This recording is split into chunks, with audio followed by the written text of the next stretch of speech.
കുഞ്ഞു കഥ പറയാം. ഞാൻ അത്യാവശ്യം സോഷ്യലി എക്സ്ട്രോവേർട്ട് ആയിട്ടുള്ള ഒരാളാണ്. അതായത് എപ്പോഴും കുറച്ച് ഫ്രണ്ട്സൊക്കെ ആയിട്ട് അതിനെ കറങ്ങി അടിച്ച് ജോലി അടിച്ച് കിടക്കാം, അതൊക്കെയാണ് എനിക്കിഷ്ടം. അല്ലാണ്ട് ഈ പിന്നെ കുറച്ച് അലോൺ ടൈം അല്ലെങ്കിൽ ഒറ്റയ്ക്കിരിക്കുക അതൊന്നും എനിക്കിഷ്ടമുള്ള പരിപാടിയില്ല, ഒട്ടും ഇഷ്ടമല്ല. എനിക്ക് എപ്പോഴും മിണ്ടിക്കൊണ്ടിരിക്കണം, എനിക്ക് കമ്പനി അടിച്ച് കിടക്കുക, അതൊക്കെയാണ് എനിക്കിഷ്ടമുള്ള പരിപാടി. So one day one of my friend he told me, ഞാൻ നീ കുറച്ചൊരു പൊട്ടിക്ക് കൂടുതൽ എക്സ്ട്രോവേർട്ട് ആണ്, ഒരു പൊട്ടിക്ക് കുറയ്ക്കുന്നത് നല്ലതായിരിക്കും. Because every time you won't be having people around us. I mean നമുക്ക് എപ്പോഴും നമ്മളോട് ആൾക്കാർ വേണമെന്ന് നിർബന്ധം കാണിയല്ല. Everyone has their own priorities, their own things to handle. അപ്പം എപ്പോഴും നമ്മുടെ കൂടെ ആൾക്കാരുണ്ടാവും നമ്മൾ എക്സ്പെക്ട് ചെയ്യാൻ പാടില്ല.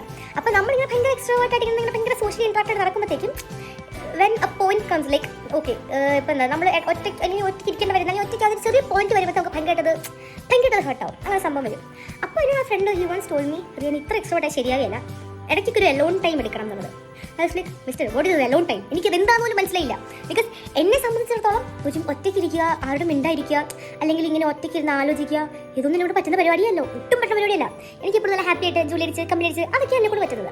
അപ്പോൾ ഈ അലോൺ ടൈം എന്നൊക്കെ പറഞ്ഞപ്പോൾ ഞാനിങ്ങനെ മിസ്റ്റർ നിങ്ങൾ ഇൻട്രോവേർട്ട് ആയിരിക്കും, നിങ്ങളെ കൂടെ ചിലപ്പോൾ പറ്റുമായിരിക്കാം, എന്നെ കൂടെ പറ്റുന്ന പരിപാടിയല്ലെന്ന് പറഞ്ഞു. പക്ഷേ ലാസ്റ്റ് ഡേ ഞാനൊരു ദിവസം ഫുള്ള് ഒറ്റയ്ക്ക് വെച്ചിട്ടുണ്ടെങ്കിൽ one completely I didn't go out, I didn't go with friends. ഞാൻ ഫുഡ് കഴിക്കാൻ പോലും പുറത്തിറങ്ങിയില്ല. എനിക്ക് ഫുൾ ഡേ ഞാൻ ഒറ്റയ്ക്കിരുന്ന് I was thinking what is happening, I was realising how my life is going.